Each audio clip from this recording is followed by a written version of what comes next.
Lesson 2 the मोट, अपने profit को कैसे बचाएं।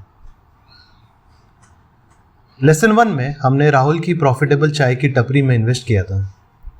सब कुछ बढ़िया चल रहा था, लेकिन सिर्फ 1 महीने बाद राहुल का मुनाफा आधा हो गया।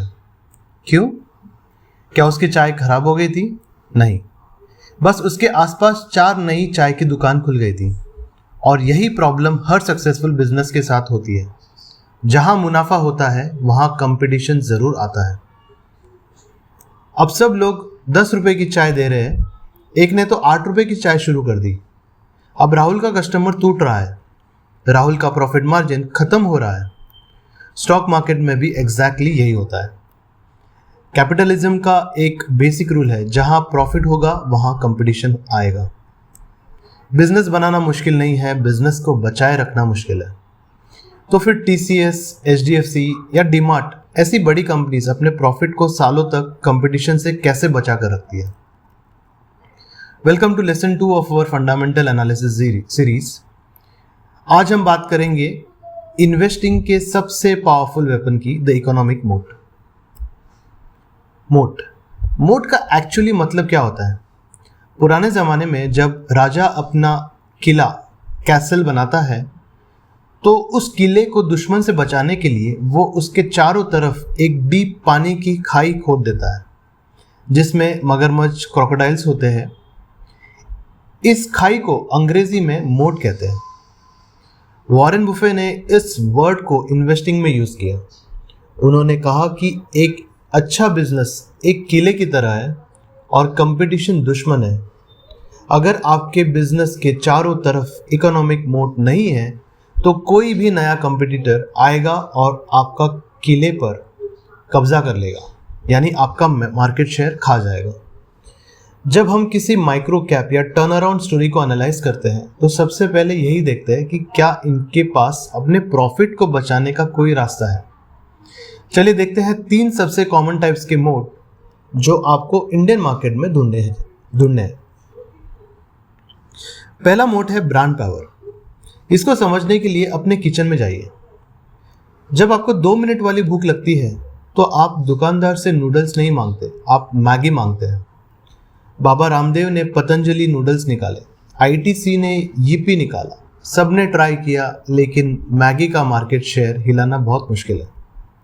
और याद रखिए, ब्रांड सिर्फ लोगों का नाम नहीं होता, ब्रांड कस्टमर के दिमाग में बैठे हुए भरोसे का नाम होता है। अगर कल नेस्ले मैगी का दाम 2 रुपए से बढ़ा दे तो क्या आप मैगी खाना छोड़ देंगे? नहीं। इसको कहते हैं प्राइसिंग पावर। अगर कोई कंपनी अपना दाम बढ़ा सकती है बिना अपना कस्टमर लूज किए तो उस कंपनी के पास एक तगड़ा ब्रांड मोट है।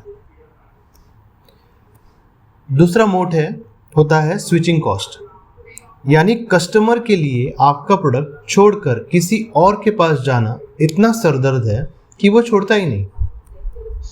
इसका सबसे बेस्ट एग्जांपल है हमारे बैंक्स।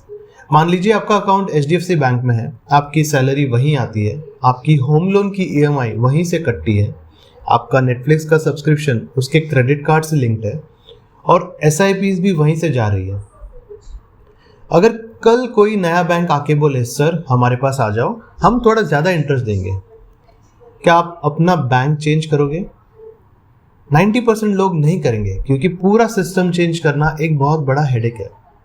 जिस बिजनेस में कस्टमर एक बार फंस गया और बाहर निकलना मुश्किल लगता है, वहाँ स्विचिंग कॉस्ट मोट होता है। कभी कभी कस्टमर प्रोडक्ट से नहीं, अपनी आदत से जुड़ा होता है। तीसरा और आखिरी मेजर मोट है कॉस्ट लीडरशिप, यानी आप अपने प्रोडक्ट को मार्केट में सबसे सस्ता बेच सकते हो और फिर भी प्रॉफिट कमा सकते हो। इसका अनडिस्प्यूटेड किंग है डीमार्ट एवेन्यू सुपरमार्ट्स। डीमार्ट क्या करता है? वह अपने सप्लायर्स को कैश में एडवांस पेमेंट करता है, इसलिए उसको माल सबसे सस्ते रेट पर मिलता है। फिर उस डिस्काउंट को वो डायरेक्टली आपको पास ऑन कर देता है।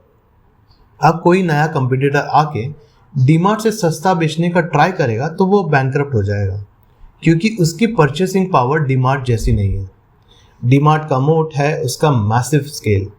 सस्ता खरीदो, सस्ता बेचो और कंपटीशन को सांस भी मत लेने दो। इसीलिए डीमार्ट का कंपटीशन सिर्फ प्राइस से नहीं जीता जा सकता। आज से जब भी किसी कंपनी को देखो, सिर्फ ये मत देखो कि कंपनी कितना मुनाफा कमा रही है, ये भी देखो कि कोई दूसरी कंपनी उस मुनाफे को छीन क्यों नहीं पा रही। इसी सवाल का जवाब ही इकोनॉमिक मोट है।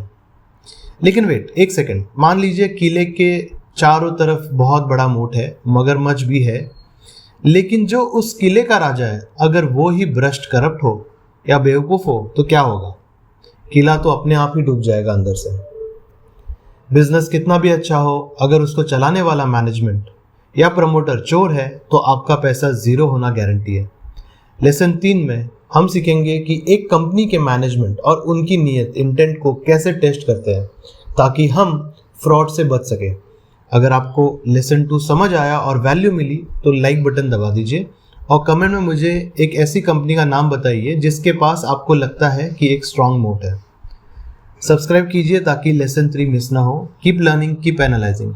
मिलते हैं नेक्स्ट वीडियो में।